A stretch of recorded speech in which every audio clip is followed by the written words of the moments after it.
একজন মানুষের নামাজ ঠিক রাখার জন্য নামাজের বাহ্যিক এবং ভিতর এটা যদি ঠিক থাকে তাহলে সে নামাজের পরিপূর্ণ ফায়দা পায়। কোনো ব্যক্তি যদি নামাজের মধ্যে তার খুজু যেটাকে বলে বাহ্যিক এবং ভিতর এটা যদি ঠিক থাকে তাহলে তার নামাজটা ধীর স্তরের সাথে হয়, আল্লাহর কাছে কবুল হয়। আমাদের মুরব্বীরা বলছেন কোনো ব্যক্তির নামাজকে বাহ্যিকভাবে ঠিক রাখার জন্য তার নামাজের মধ্যে 3টা অঙ্গকে 10টা জায়গায় রাখতে হয়। 3টা অঙ্গকে কয় জায়গায় রাখতে হয়? 10 জায়গায়। অনেক মানুষ আছে দেখবেন নামাজে দাঁড়াইছে পা দিয়ে খালি ডলাডলি করে। অনেক মানুষ আছে নামাজে দাঁড়াইছে এক জায়গায় হাঁটতে হাঁটতে চলে যায় আরেক জায়গায়, খালি ঘোরাঘুরি এগুলো করে। এটা খুজুর সাথে হয় না, ধীর স্থিরের সাথে হয় না। এজন্য আমাদের মুরব্বীরা বলছেন খুজুর সাথে ধীর স্থিরের সাথে নামাজের জন্য নামাজের মধ্যে 3টা অঙ্গকে 10টা জায়গায় রাখতে হবে। কয়টা জায়গায়? 10টা জায়গায়। 1 নম্বর হাত, 1 নম্বর কি হাত, 2 নম্বর চোখ, 2 নম্বর চোখ, আর 3 নম্বরে পা। এই 3টা অঙ্গ যদি আপনার কন্ট্রোল হয়ে যায় তা স্বাভাবিকভাবে নামাজের যে সমস্ত ত্রুটি আছে এগুলো আপনি বাঁচতে পারবেন। আর এই বাহ্যিকটা ঠিক হয়ে গেলে ভিতরেরটাও আস্তে আস্তে কি হয়ে যাবে? ঠিক হয়ে যাবে।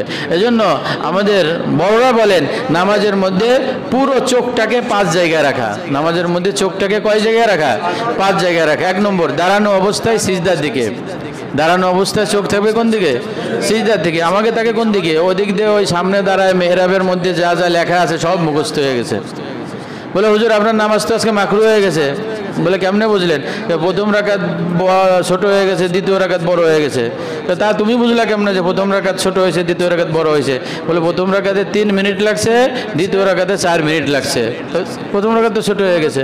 তো যে ব্যক্তি এই নামাজের মধ্যে টাইম গুনলো যে তাকায় রয়েছে ঘড়ির দিকে, এই যে নামাজের মধ্যে চোখ কন্ট্রোল নাই, যার কারণে দিলও তার নামাজের মধ্যে নাই। এজন্য নামাজের মধ্যে দাঁড়ানো অবস্থায় চোখ থাকবে সিজদার দিকে, রুকু অবস্থায় চোখ থাকবে ওই সোজাসুজি বা পায়ের আঙ্গুলের দিকে, সিজদা অবস্থায় চোখ থাকবে নাকের দিকে, বসা অবস্থায় চোখ থাকবে হাতের দিকে, কোলের দিকে, আর সালাম অবস্থায় চোখ থাকবে কাঁধের দিকে। সালাম অবস্থায় চোখ থাকবে কিসের দিকে? কাঁধের দিকে। আমাদের যদি কোনোদিন নামাজের মধ্যে মোবাইল বেজে ওঠে ভুলে, আমি তো নামাজ ফিরাই দেখি যে এদিক দিয়ে 3-4 জনের আমার আগে সালাম ফিরানো হয়ে গেছে, এরপরে বকাবকি শুরু হয়।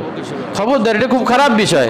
নামাজ শেষ করতে পারে না আর মোবাইল আলাকে ধরার জন্য প্রস্তুত হয়ে যায়, এটা খবরদার বিলকুল না। যদি কোনোদিন অঘটন ঘটে, প্রতিদিন তো ঘটে না, হয়তো বা মাসে একদিন হয় অথবা বছরে কোনোদিন একদিন হয়, ওই সবাই চুপ থাকবেন। যার বাঁচছে তার এমনিতেই শাস্তি হয়ে গেছে, যার বাঁচছে সে নিজেই অস্থিরতার মধ্যে আছে, সে নামাজ ভেঙে চলে যায়, নামাজের মধ্যে অস্থির থাকে। এরপরে যদি শত বেশি কথা বলা হয় এটা খুব খারাপ কথা। এজন্য চৌকান্না থাকা। হ্যাঁ, যে নিয়ে আসবো সেও চৌকান্না থাকবো। কোনোদিন অঘটন ঘটে গেলে আমার তো মনে হয় না নামাজের মধ্যে মোবাইল বাজলে আমি কোনোদিন কোনো একটা তিরস্কার করছি, বেশি কথা বলছি বা কাউকে ধমক দিছি। আমি এখানে বসে কাউকে ধমক দিই না, মুসল্লিরা দেখা যায় তারা একদম সব কিছু উদ্ধার করে দেয়, এটা ঠিক না। এজন্য নামাজের মধ্যে চোখ থাকবে কাঁধের দিকে। হাতের সাথে 4টে মাসালা। 1 নম্বর, যখন আমরা তাকবীরে তাহরিমা দেব হাতগুলো কিবলার দিকে থাকবে, হাত কিবলার দিকে থাকে, এইভাবে সোজা কান অবস্থায় থাকবে। অনেকে আছে আল্লাহু আকবার এমন দেয়, এমন না। অনেকে আছে এরকম ভাঙ্গে জোরে দেয় আল্লাহু আকবার, এটাও না। অনেকে আছে আল্লাহু আকবার হাত একদম আসমানের দিকে থাকে, এটা না। হাত স্বাভাবিক তালু থাকবে কিবলার দিকে, আঙ্গুলগুলো হালকা একটু ঝুঁকানো থাকবে, এই অবস্থায় কান পর্যন্ত উঠাবে। এগুলো একটা অবস্থা। 2 নম্বর, হাত যখন বাঁধবো বুড়া আঙ্গুল কেনি আঙ্গুল দিয়ে কবজি ধরে 3 আঙ্গুল সামনে রেখে ছেড়ে দেব, দ্বিতীয় অবস্থা। আর 3 নম্বর অবস্থা হলো রুকুতে গেলে হাতকে এরকম ফাঁকা করে মজবুত আকারে কি ধরবো, আর সিজদায় যখন যাব হাতটা স্বাভাবিক মিশানো থাকবে। অনেক আছে এরকম এরকম রাখে, এমন না, স্বাভাবিক যাতে তালু আঙ্গুল জমিনের সাথে মিলানো থাকে। অন্য জায়গায় হাতগুলো স্বাভাবিক থাকবে। এই হাতের সাথে 4টে মাসালা, পাঁচ সাথে একটা মাসালা। পা যেখানে দাঁড়াবো ওখানেই স্বাভাবিক 4 আঙ্গুল পরিমাণ ফাঁকা করে দাঁড়ানোর চেষ্টা করব। যদি স্বাস্থ্য বেশি হয় সর্বোচ্চ 1 বিঘাত পরিমাণ ফাঁকা রাখতে পারে, কিন্তু পা যেখানে রাখবো ওখানেই রাখার চেষ্টা করব। এমন না হয় যে পা এক রাখাতে এক জায়গায় থাকে, এমন না হয়। অনেক মানুষ আছে পাকে সিজদায় গেলে আবার ওই 2 পা উঠে যায়, 2 পা উঠে যায়। এটা গুরুত্বপূর্ণ মাসলা। কোনো ব্যক্তি যদি সিজদার মধ্যে নিজের এই পাগুলো 1 মুহূর্ত যদি জমিনের সাথে না মেলে তাহলে তার নামাজ ভেঙে যাবে, তার নামাজ হবে না। কিন্তু একবার মিলছে কিন্তু বারবার উঠাউঠি করে, এটা মাকরু হবে, এটা ভালো কাজ না। কিন্তু তারপরেও তার নামাজ হয়ে যাবে, কেন একবার যেহেতু সিজদার মধ্যে কি হয়েছে, পাটা মিলে গেছে, ফরজ আদায় হয়ে যাবে। কিন্তু কেউ সিজদায় গেছে আর পা উঠে গেছে, ওই অবস্থায় সিজদা করছে, তাহলে আর তার নামাজ কি হবে না। তাহলে পাটাকে এক জায়গায় রাখার চেষ্টা করব।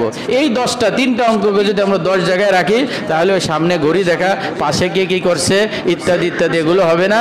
আর যখন নজর ঠিক হয়ে যাবে, দিল ঠিক হয়ে যাবে। আশা করা যায় আমাদের মধ্যে নামাজের মধ্যে ধীর স্থিরতা আসবে।